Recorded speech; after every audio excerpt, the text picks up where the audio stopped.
With most species, the ones that breed are like the strongest and healthiest, or the most have the most abilities to get food and use resources. But it's not like that with humans. Not at all. I have two kids.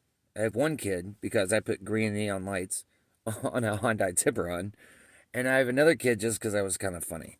But it's so weird. Like, it's not the strongest and healthiest.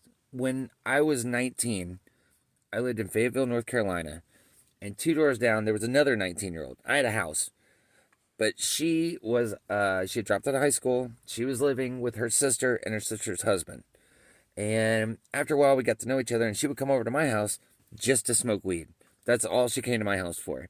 And she would have me like picking seeds. I don't know anything about weed. She's like, pick the seeds out of this. I'm like, can you eat these? You can't smoke these. Can you plant these?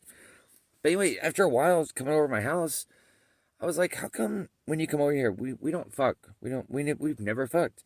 And she goes, because we've never fucked before. And I was like, so we can't fuck now because we've never fucked before. She goes, right. I said, okay, what would it take to get the fuck ball rolling?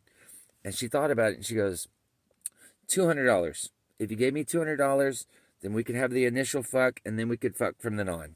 I said, all right, come back tomorrow. So, so the next day I went down to the bank and I was about to pull out $200 and I thought about it and I'm like, after I fuck her once, I'm probably never going to want to fuck her again.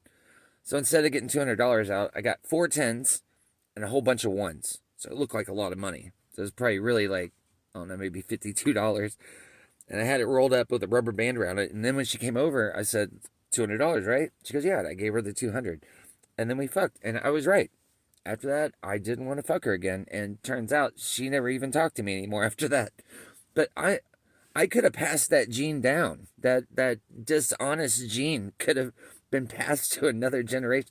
There could be some fucking 22-year-old right now just pissing off women.